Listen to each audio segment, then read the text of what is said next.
Welcome, curious minds, to Quark and Awe, the Science Cast, Episode 3, titled Lunar Lunacy. The lunar eclipse, a telescopic truth where we dive into the wild world of wacky theories with a splash of humour and a dose of reality. I'm Nathan Parry. For those of you not in the know, there are people out there who think the moon landings were fake. I mean, I get it, moon cheese sounds delicious, but does it mean we faked the landings? Let's start with the most popular conspiracy theory. The moon landings were filmed on a Hollywood soundstage, and what better way to debunk this than some good old-fashioned telescopic evidence? First up, the claim the shadows on the moon were wrong, providing it was filmed on Earth. Let's break this down. Some theorists say the shadows in the photos don't line up, which means they were lit by different sources, like studio lights, for example. But here's the fun part. If you use a telescope to look at the lunar surface, you can see the actual Apollo landing sites. That's right, with the right telescope, you can spot the remains of the lunar module, the lunar rover tracks, and even the astronaut's footprint. It's like a giant cosmic treasure hunt. Just point your telescope to the Sea of Tranquility, and it's there for all to see. I can just picture it now. Look, honey, there's a footprint on the moon.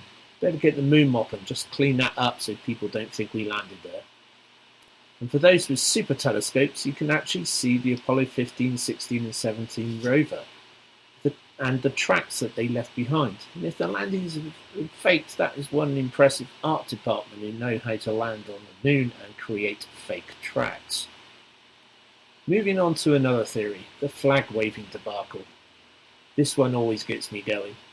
Conspiracists say the flag waving proves that it's wind generated and not moon generated. I mean, seriously, there's no wind on the moon. The flag waving was simply due to the fact it was handled and planted. And if you watch the flag planting, you'll see they didn't use tact or diplomacy to plant it. They drove that thing hard into the moon's surface. The astronauts twisted it and wobbled it, and it caused the flag to move. And when they let go, it continued to flutter due to inertia. Inertia, the moon's way of saying, look, I'm cool with science, but don't expect me to clean up after you. With no wind to slow the flag down, the flag kept on waving for a considerable amount of time. And let's not forget the conspiracy theorists who think the stars should be visible in the photos. I mean, according to them, stars means no real moon landing. Because the stars are apparently too shy to show up in photographs. Here's the thing. The stars weren't visible in photos because the camera settings were adjusted for the brightness of the lunar surface. It's highly reflective and the sun makes it blinding. So the shutter speed was really high and the actual aperture setting was really low to compensate for this.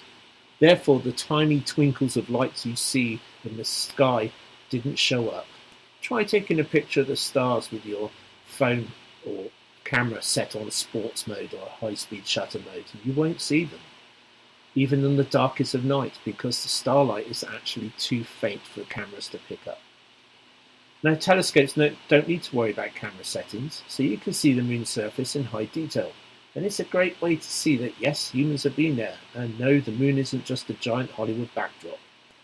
The funniest thing about the Apollo 11 mission was actually when Michael Collins jokingly suggested to Neil Armstrong, if you had any balls, you would scream, "Oh my God, what is that thing?" and then turn your microphone off. So there you have it, folks. We've debunked the moon landing conspiracy with the telescope's help, and the only thing that's been faked is the idea that there's something fishy about those landings. So next time someone tells you the moon landings were a hoax, just grab your telescope and say, "Want to take a look? I'll show you the footprints." Thanks for listening to Conspiracy Crack Up. We hope you enjoyed this interstellar flight through lunar madness. Stay curious, stay skeptical, and join us next time for more myth-busting madness.